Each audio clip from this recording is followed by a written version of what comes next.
Ito ang reading mo, Leo. Welcome back to our channel. Naway nasa mabuti kayong kalagayan while watching the channel. This is a general reading. Kayo nang balang magpalit-palit na situation nyo sa reading ko.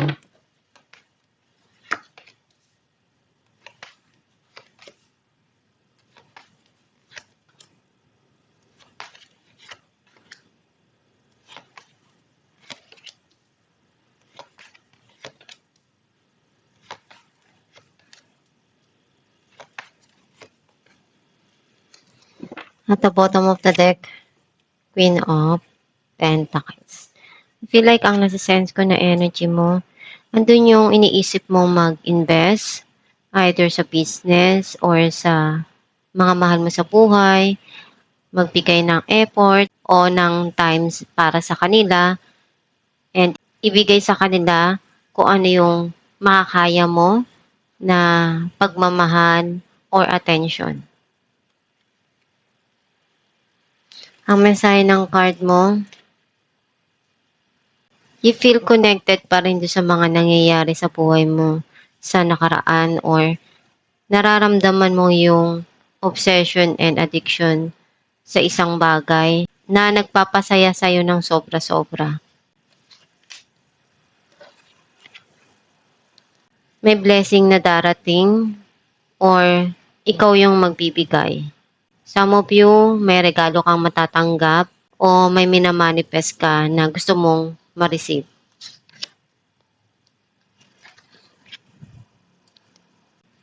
May darating na good news dito na matagal mo nang hinihintay or iniisip mong magsimula uli dun sa mga naudlot mong gawain or ginagawa before.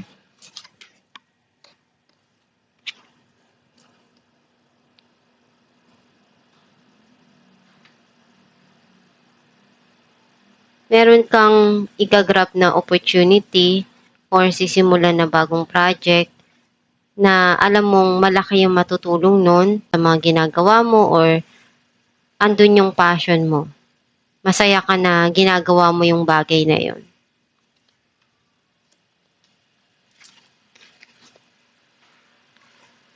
Mas matatag ka na ngayon, and kahit ano yung dumarating na pagsubok, nakakaya mo nang i-handle yung situation at ready ka na gawin kung ano yung kailangan doon sa situation. May darating dito na magpapasaya sa'yo or unti-unti ka nang maghihil doon sa mga nangyari sa buhay mo sa nakaraan.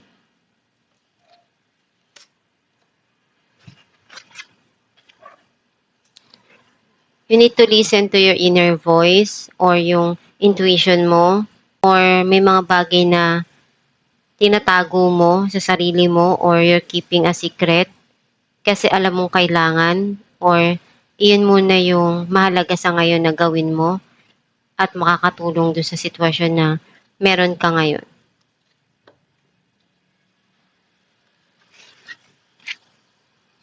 You want to move on doon sa mga nangyari sa buhay mo na kailangan mo ng alisan or kalimutan.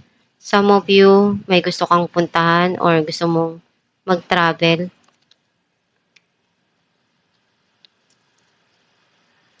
Clarify natin the devil.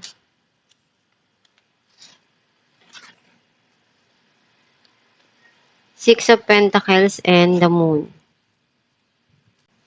Andun yung pagtatalo na nangyari, and para sa'yo, mas okay na na magpatawad at ibigay ko ano yung kailangan doon sa sitwasyon. Maaring merong humihingi ng sorry dito or ikaw yung humihingi ng sorry. Clarify natin Page of Wands.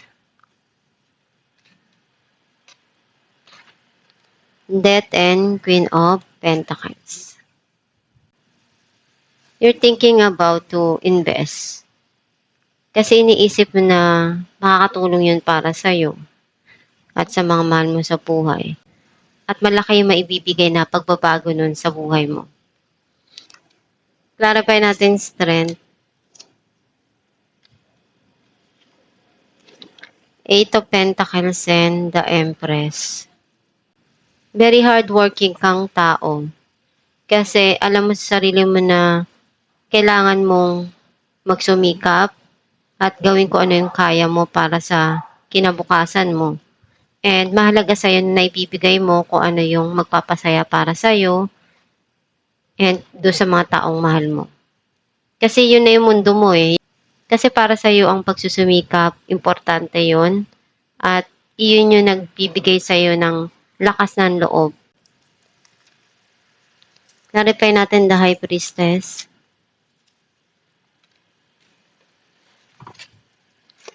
Seven of Swords and Queen of Wands. Meron ka ditong susubukan. And you're keeping it to yourself. Ayaw mong ipaalam sa iba kasi meron kang gustong patunayan para sa sarili mo. Clarify natin ang Ace of Pentacles. Three of Pentacles and Justice. Inaayos mo yung financial mo na maging stable or minamanifest mo na maging maayos yung career mo or meron ka ditong darating na pakikipag-collaborate or bagong project na magkakaroon ng teamwork. And ngayon, kailangan mong balansehin yung mga nangyayari sa buhay mo para hindi ka ma-exhausted. Clarify natin Ace of Wands. Queen of Wands and the Devil. Unti-unti magkakaayos. Kung ano yung nangyari na pagtatalo, magkakaroon ng spark or magkakaroon ng magandang connection. And andun yung maghihil yung situation at magiging okay uli yung pagsasama. Clarify natin ang the Sun. Seven of Cups and Two of Swords. Marami kang option, pero hindi mo alam kung ano yung pipiliin mo. And nalilito ka kung ano yung dapat mong gawin. And unti-unti mong ma-overcome kung ano yung mga pinagdadaanan mo. And kung ano man yung mga nangyari doon, darating din yung panahon na magiging masaya ka din. Clarify natin ang Eight of Cups. Five of Pentacles and Page of Cups. Gusto mo mag-travel pero iniisip mo na hindi pa sapat yung pera mo sa ngayon. And kailangan mo munang isipin kung ano yung mahalaga sa ngayon sa buhay mo at iyon yung unahin. Alamin natin kung anong mensahe para sa'yo.